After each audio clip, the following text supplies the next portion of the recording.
अरे ललना खुश भैली माई कया चारिया थ धना वालू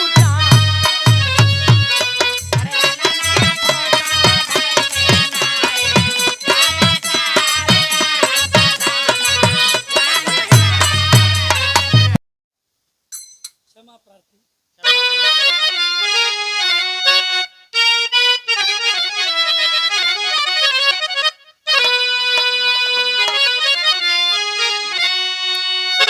मचा कोलाहल देश में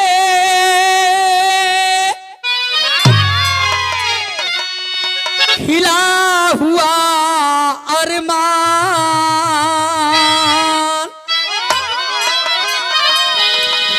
धरती अंबर खिल गया हर चमका है हिंदुस्तान।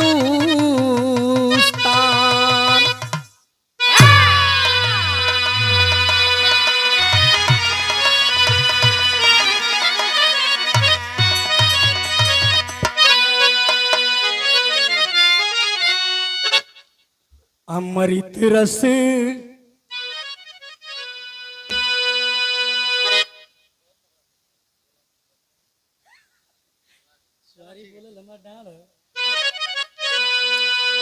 अमृत रस आयल भरा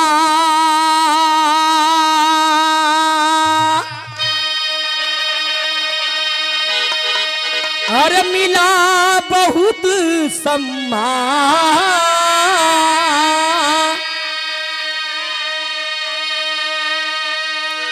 बाबा साहब जन्म लिए हाय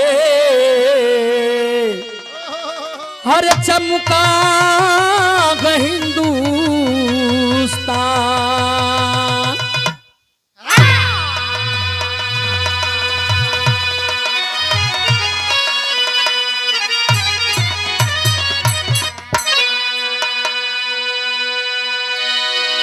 आइए जिस पर्व पर हैं जिस खुशी में हम हैं उस खुशी की गीत हो और कुछ ऐसी चीज हो ज्ञानवर्धक हो।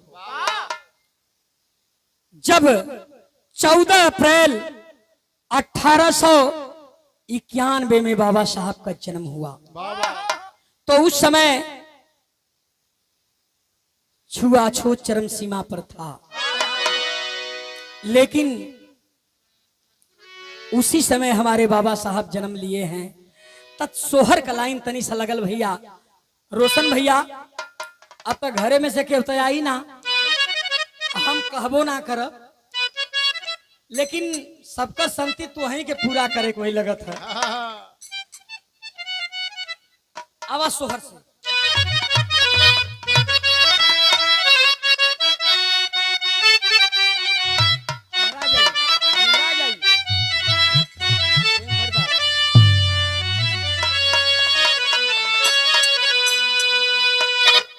देखे सोहर का ही लाइन बा, लेकिन सोहर के समय दो पक्ष होला। इधर सीता जी हैं और इधर जन्मा सरोज जी हैं, दो पक्ष होला। बिचवा में कौन पक्ष है? बे मर्द छोड़ा हमार का मतलब हम कुछ ना है पहले का हो भाई? अरे कैसे तिलक चढ़ावला कुछ ना हो देखला रहेगा हमके मत जोड़ा।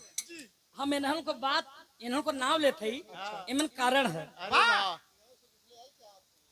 नहीं नहीं भाई अब हम काहे हालांकि हम तो अलग गवैया है, इनाम तो दे ही सकेले लेकिन कोनो दिक्कत ना है। तो एक पक्ष कढ़ावाला सरोज जी और दूसर का पक्ष घोटावाला का भैया गलत करते नहीं हो गलत कहबे कर तो बोला कहते ठीक। अब जन्मा ई भैया का नौवा हम खाली भुला गए दुर्गा भैया हो दुर्गा भैया हमारे के बिरहा शुरुआत में भइल श्याम नारायण भैया पूजा मिशन म्यूजिक पर जौने बिरहा का शीर्षक रहल बाबा साहब की हत्या। आज 5,60,000 गईल बा।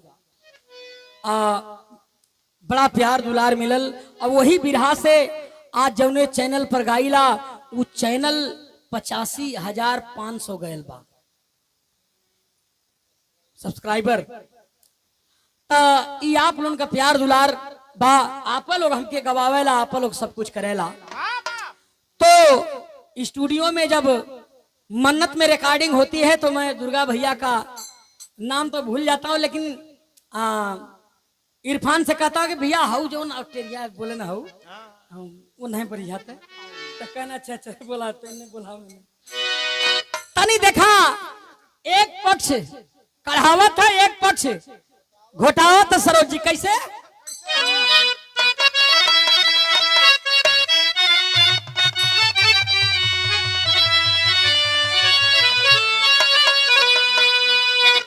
अरे कौने माँ से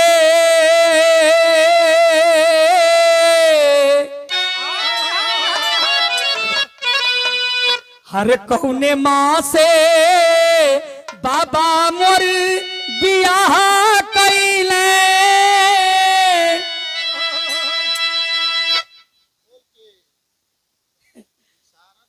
अच्छा ठीक है तो हर कई रूप ना हर कौने माँ से बाबा मोर बियाह कैले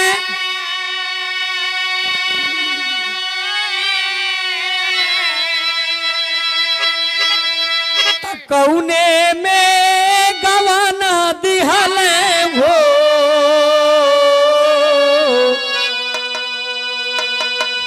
हरे सखिया कौने माँ से सूता अली हो से जरियात पौआ मोरा भारी भइल हो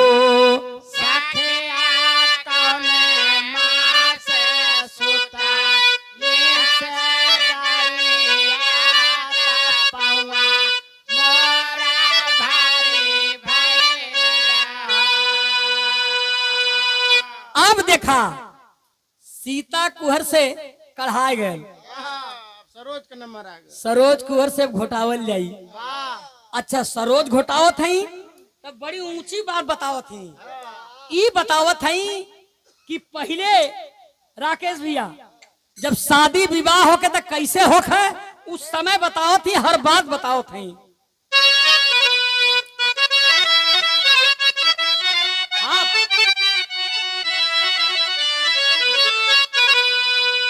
हर चैत माँ से बाबा मोर बियाह कैले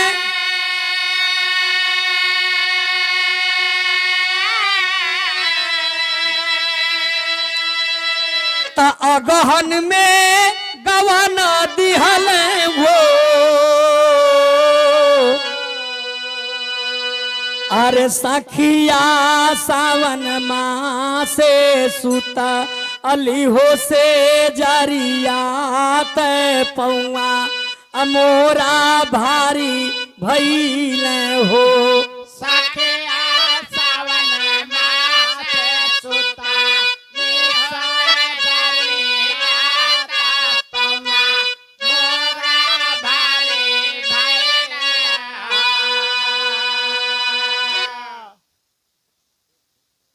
ये देखा सवाल जवाब पर रोशन भैया की ओर से इस सबकर संति है ना इकट्ठा ठीक है तब अतः के हम गन्नत ना है इकट्ठे इस सबकर बाबा साहब सद्बुद्धि दे असत्य ज्ञान दे अब बुद्ध भगवान के मार्ग पर चले। आपको जैसे हौसला आपका बुलंद हुआ है इसी तरह बाबा साहब के सहायता से बाबा साहब के कृपा से आपको सद्बुद्धि और सत्य ज्ञान मिले। अगर पानी वानी वो हर चूहे लगी तो इधर आ जाइए आप लोग, इधर भाई पर्याप्त जगह है, कोनो दिक्कत ना है, बैठ सके टेंशन लेवे के ना है, आराम से सुना। हाँ अब सोहर का लाइन बदली। क्या बात है क्या बात है। ये हमारे छोटे भाई हमारे गार्जियन और बड़े का काम किए हैं जो इस बनारस की धरती पर इन्होंने मुझे ला करके इस माटी के कलाकार को जेके कुछ जानकारी ना है मिशन के अलावा, लेकिन आज यहाँ ला करके इतना बड़ा मंच दे दिए तो धन्य है रोशन भाई और धन्य है मेरे बाबा साहब। एक बार बाबा साहब के नाम पर फिर जोरदार ताली हो जानी चाहिए।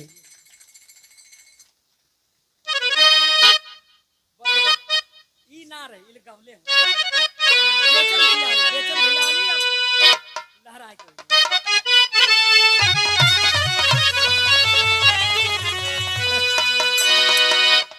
अरे 14 अप्रैल शुभ दिन आयल,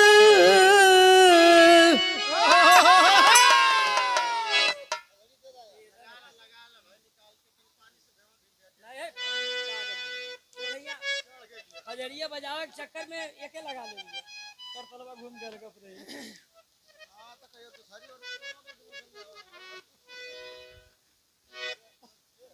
मेरा लोही तुम ना बजाई बरसात हो गई है नहीं ना मेरा 35 ताला के नीचे है।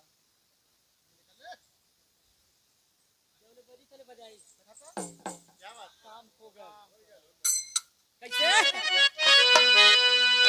अरे 14 अप्रैल शुभ दिन आयल,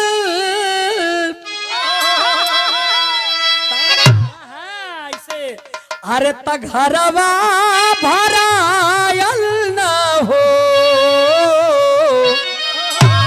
अरे ललना खुश भैली माई कया चारिया धना वालू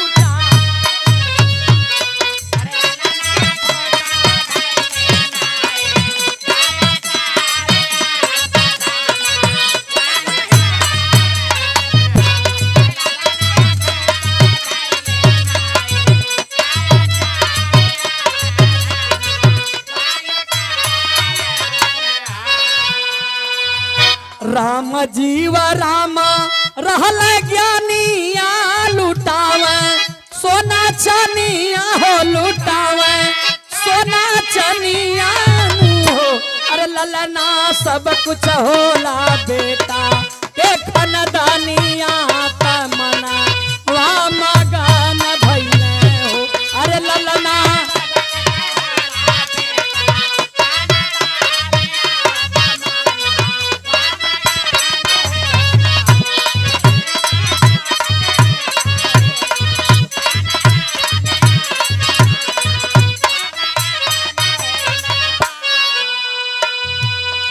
देखिए रोशन जी आ रहे हैं हमारे बीच में और इनके बहादुरी पर हम इनका सम्मान करेंगे। और अच्छा बाबा साहब के सोहर पर इनाम देत हुआ।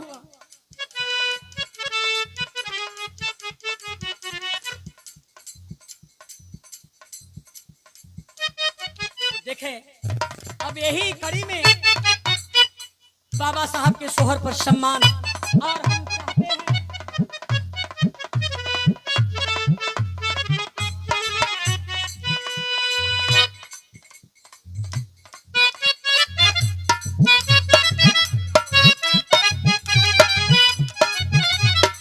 और अब हम चाहेंगे अपने अरविंद कुमार गौतम जी दीवान जी को, और मैं इनका भी सम्मान करना चाहता हूं क्योंकि आपने जो प्यार दुलार मुझे दिया है वो बहुत कम है, बहुत ज्यादा है, और उसका जितना भी बखान करूं वो मेरे लिए कम है। तो आइए साहब, कबो हम सोचले ना रहली अपने दिमाग में कि हालांकि रामायण महाभारत तो बहुत गोली, लेकिन ये सोचले ना रही श्याम नारायण भैया कि बाबा साहब का जोने दिने गीत गावे लगब ऐसने ऐसने लोगन का फोन आवे लगी, ऐसने ऐसने लोगन का सम्मान मिली, कबो हम सोचले ना रही। लेकिन धन्य है बाबा साहब जो आपने सम्मान दिलाया है। आइए लाइन पर चलते हैं।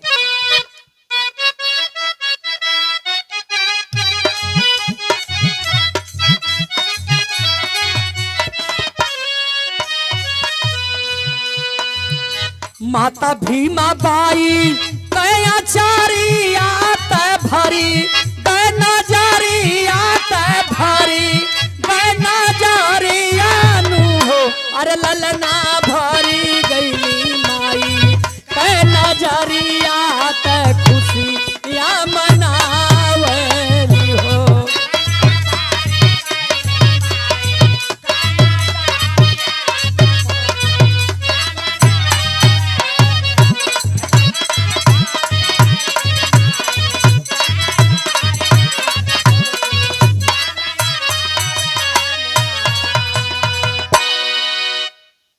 हमारे पप्पू भैया चल गए ना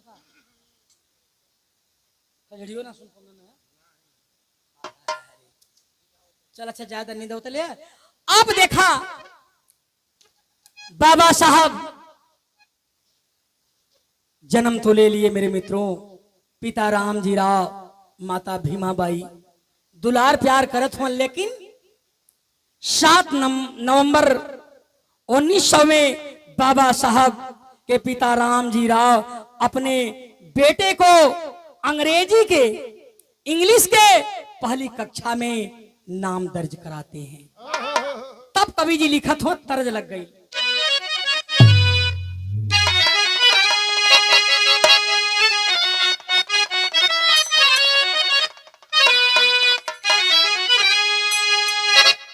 अरे जुगुल जोड़ी हो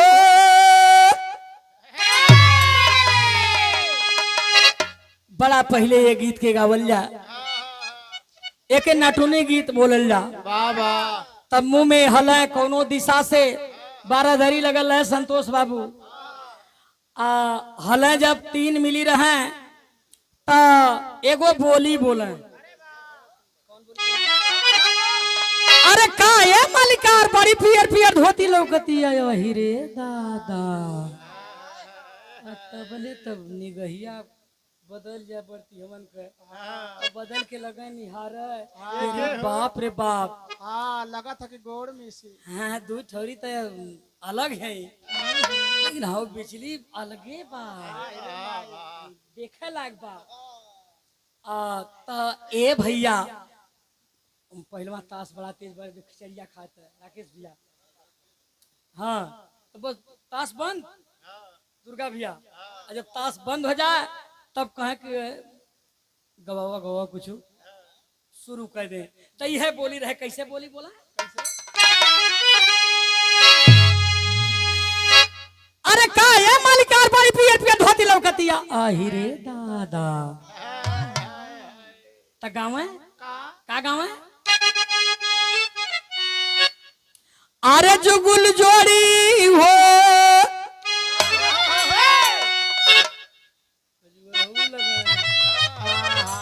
हम बतियाओ थे तुम बजाओ थे लगा था कि ढीलो पर गल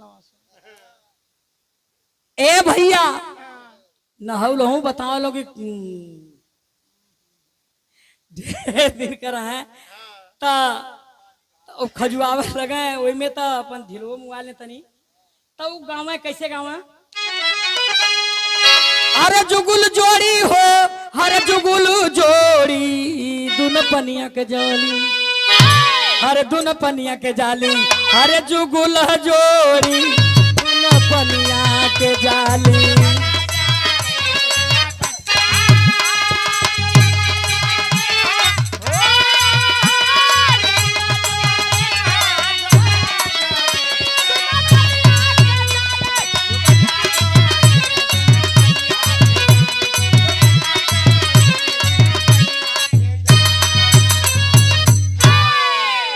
अंतरा के लाइन में हरे बड़की के माथे पे सोहे घड़ी लावा हो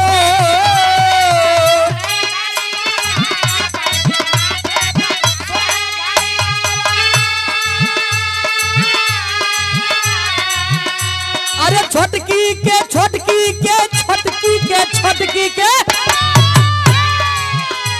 अरे छोटकी के सोहे निमन साड़ी रात सुतत की बेरिया 1000 गाड़ी रात सुतत की बेरिया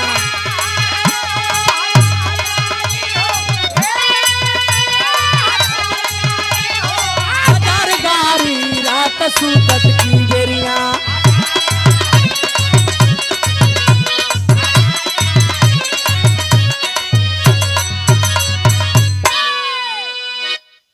गीत बस एक लाइन, लेकिन हम तो अंतरा भी गा देली, लेकिन बिरहा के भाव में बा बाबा साहब का नाम लिखा गल।